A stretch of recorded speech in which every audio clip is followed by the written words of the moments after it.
Time for another board game review, and this time we have the game Stockpile. This was sent to me by Nauvoo Games, and it's designed by Brett Sobel and Seth Van Orden.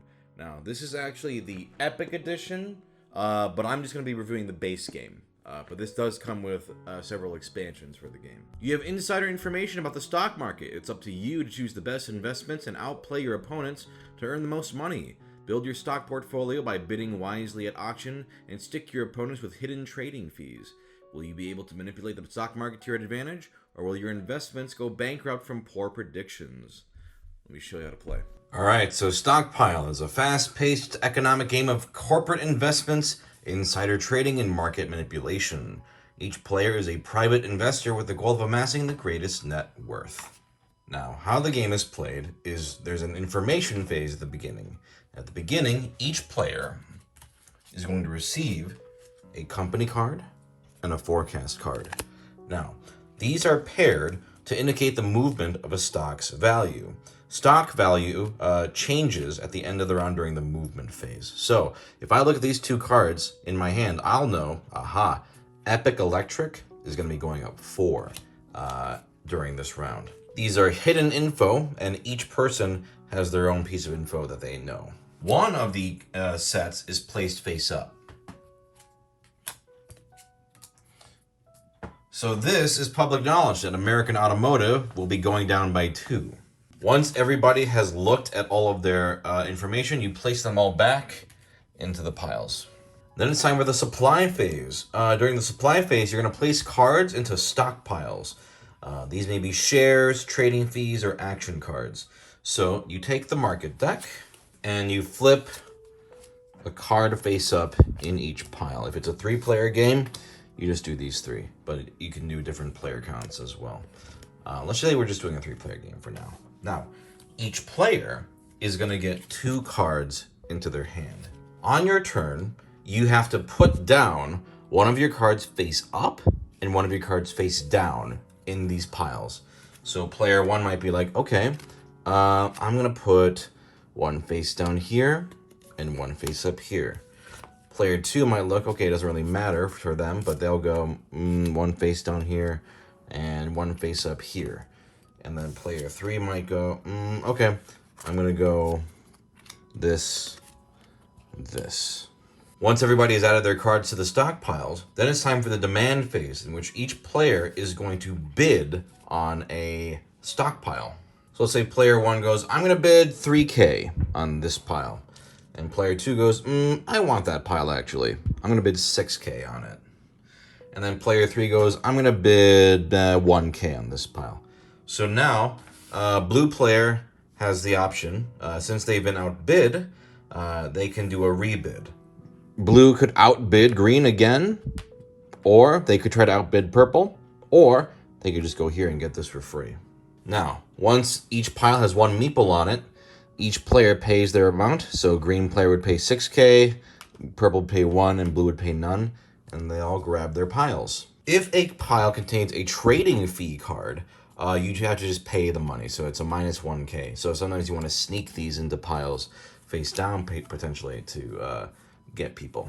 Then you take your stock, and you place it face down in your stock portfolio. Now, at the beginning of the game, each player starts with a random stock portfolio. A random stock in their stock portfolio that is unknown to the other players.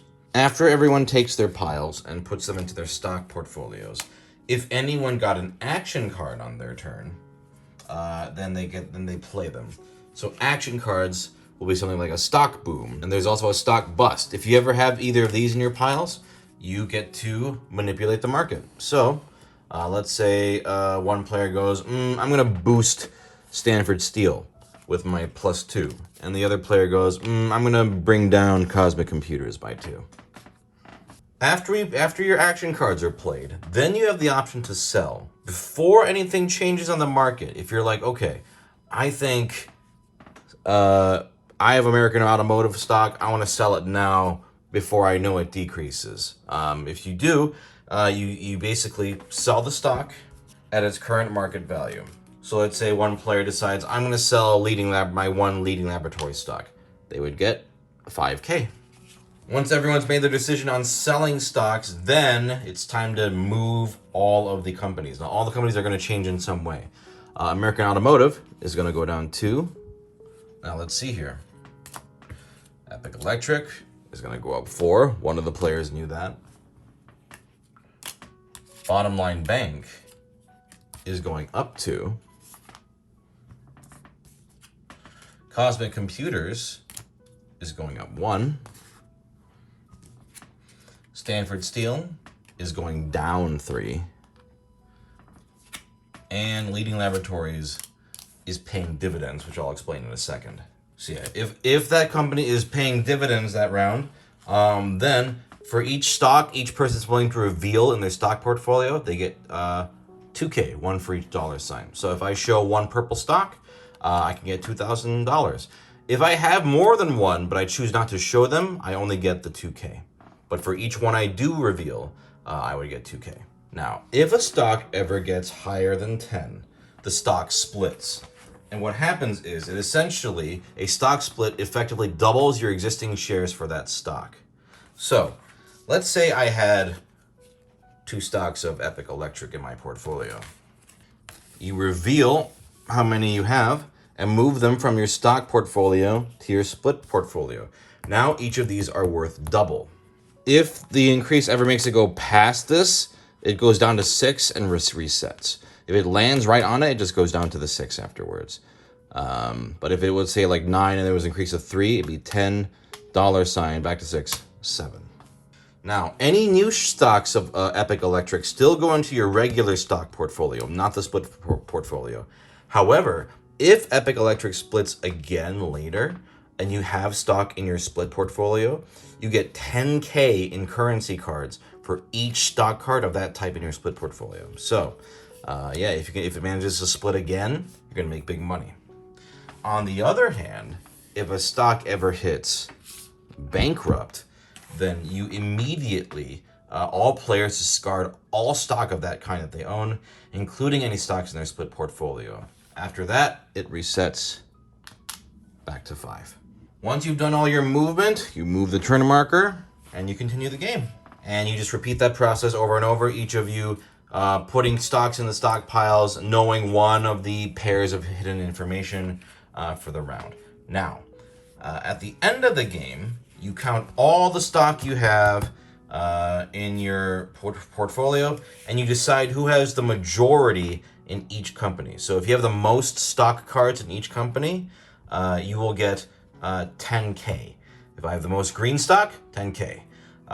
If there's a tie, all tied players receive 5K. And remember, stocks in your split portfolio count as double. After that, you just count up all the currency cards, and whoever has the most money wins the game. And that's the base game. Now, this version does come with other expansions. I'm not going to go into them because I don't review really expansions on this, just mainly base game. But just know that it comes with a wide variety of stuff. There's bond cards, there are investor cards, forecast dice, lots of different ways you can change up the game. But I'm mainly focusing on just the base game here. But yeah, that's pretty much it. So I always enjoy this game whenever I play it. At its core, it's just very clever and elegant. Getting that insider info each round feels really sneaky and significant, and trying to figure out if other people are just bluffing with their bidding and selling is really fun. I'm always a big fan of these kind of very mean confrontational bidding games where you're constantly pushing each other off of bids, and you're trying, or maybe you're trying to trick someone into paying too much for something where you know you've snuck a card in there. That's not great. The mechanic of putting the face down cards in the piles is also really fun and kind of cruel in its fun way. I think this, I appreciate how simple this one is to learn, but it does feel very thematic. You do feel like these conniving stockbrokers making big bucks, and there's a rush of watching and hoping that the horses you bet on in the stock market will win big. Also, it's really funny, laughing at people who, as their stocks crash, or they don't make as much money as they wanted, or don't have enough money to outbid you. It's full of lots of fun take that moments like that. A lot of aggressive bidding and taunting, which I think is great if you're looking for a good game for a group. Yeah, even though the theme may seem kind of out there, like in terms of like, oh, that seems kind of stuffy or not that interesting. No, it's pretty fun. It's very nasty and sneaky and a good time. I really like it.